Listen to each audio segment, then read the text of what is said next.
सभी सुने होंगे अहिल्या की बात कि गौतम ऋषि ने, उनके पति ने अहिल्या को श्राप दे दिया। और श्राप क्या दिया? हाँ, रोने का।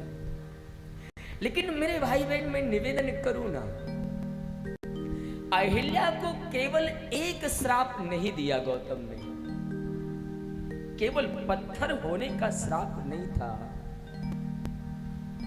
अनेकों श्राप, एक नहीं था।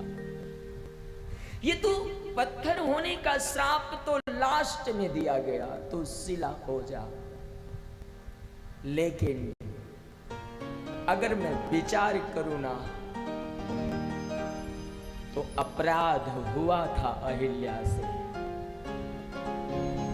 और अपराध हुआ तो उसकी सजा गौतम ने दी।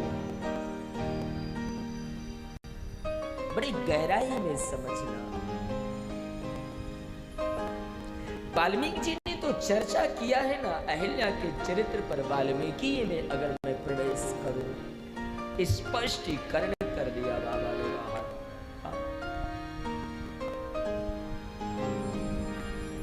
गौतम ऋषि अहिल्या को केवल पत्थर होने का श्राप नहीं, अहिल्या से जब अपराध हुआ ना, क्योंकि हम विचार करें ना तो अपराध केवल इंद्र का नहीं है, अपराध अहिल्या का है।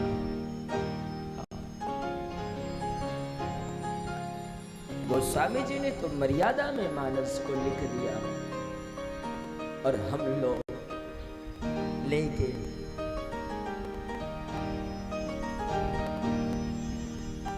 जिस समय गौतम ने आकर के इंद्र को आश्रम में देखा ना, हाँ, मैं एक दिन चर्चा कर रहा था ना कि ये जो स्वर्ग में रहने वाले हैं ना, ये स्वर्ग में रहने वालों का इतना अच्छा कर्म नहीं है। हाँ? जय सिया राम बोलना पड़ेगा एक बार। और इसीलिए मैं बार बार कहता हूं कि हरि कथा सुनो, हरि नाम जपो मेरे भाई बहन, लेकिन स्वर्ग में जाने की इच्छा मत रखो।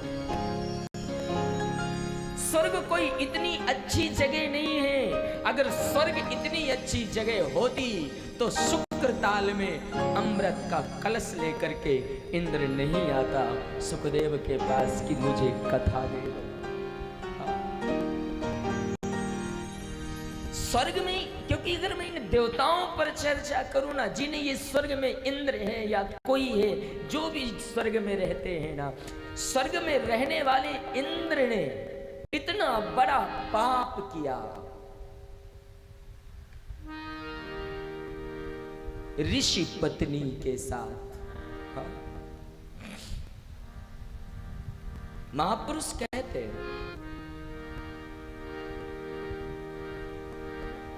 अपराध इंद्र ने किया, अपराध अहिल्या का भी है, क्योंकि हम अहिल्या के अपराधों पर अगर हम चर्चा करें ना तो शायद व्यासपीठ से हम उसे बोल नहीं सकते। हाँ? कुछ चर्चाएं हैं मेरे भाई बहन, लेकिन मैं संक्षिप्त में एक थोड़ी सी बात बताऊं। इंद्र ने तो अपराध किया, लेकिन अहिल्या का अपराध केवल इतना था, हाँ, जब इंद्र गौतम ऋषि के आश्रम में पहुंचे ना, तो अहिल्या पहचानती है, लेकिन अहिल्या को केवल इस बात का अभिमान हुआ कि मैं इतनी सुंदर हूं कि मेरे लिए स्वर्ग का राजा यहां आ गया। ये अपराध वाल्मीकि जी कहते। और भी बहुत सारी बातें हैं, लेकिन मैं एक निवेदन करना चाहूं। मैं यहां पर अपने भगवान के, अपने ठाकुर जी के स्वभाव पर चर्चा करना चाहता हूं। वाह रे परमात्मा,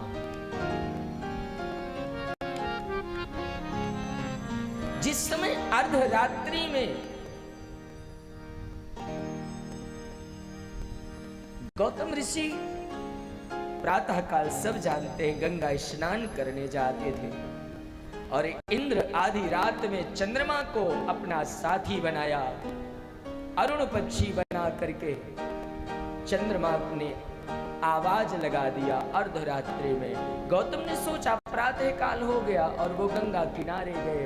माँ गंगा ने कहा, पुत्र आधी रात में तूने मुझे जगा दिया, तेरे घर में छल हो रहा है। साधु कहते हैं गौतम आए। गौतम ने इंद्र को भी श्राप दिया, स्वर्ग का राजा होकर यहां आया, तेरे शरीर में 1000 भग हो जाएं। इंद्र को, अहिल्या को भी श्राप दिया, लेकिन इंद्र के श्राप में और अहिल्या के श्राप में अंतर रहा साहब। इंद्र को तो केवल 1000 भग होने का श्राप दिया, पर अहिल्या पर कुपित हुए गौतम ऋषि और पहला श्राप देते हैं, इतना बड़ा अपराध तूने किया, पहला श्राप तू पत्थर हो जा, पहला शिला हो जा।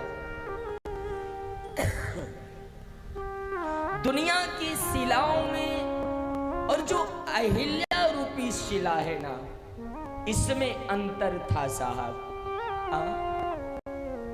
वाल्मीकि जी तो कहते हैं अदृश्यम सर्वभूतानां। गौतम ऋषि ने केवल एक श्राप नहीं दिया। गौतम ऋषि ने कहा, अहिल्या मैं तुझे श्राप देता हूं, तू पत्थर हो जा। अदृश्याम सर्वभूतानां, हाँ पत्थर तो होगी, लेकिन तेरा जीव इस पत्थर से जाएगा नहीं, पत्थर में ही तेरा जीव रहेगा, प्राण रहेगा। अब विचार करना, अगर प्राण है तो प्राणों को भोजन भी चाहिए, प्राणों को वस्त्र भी चाहिए, सर्दी गर्मी सबका एहसास होता है। हाँ, महापुरुषों ने कहा, गौतम ऋषि ने इतने घोर श्राप दिया अहिल्या को, अहिल्या तू पत्थर हो जा, तेरे प्राण इसी पत्थर में रहेंगे, तुझे प्यास लगेगी पर तुझे पानी नहीं मिलेगा,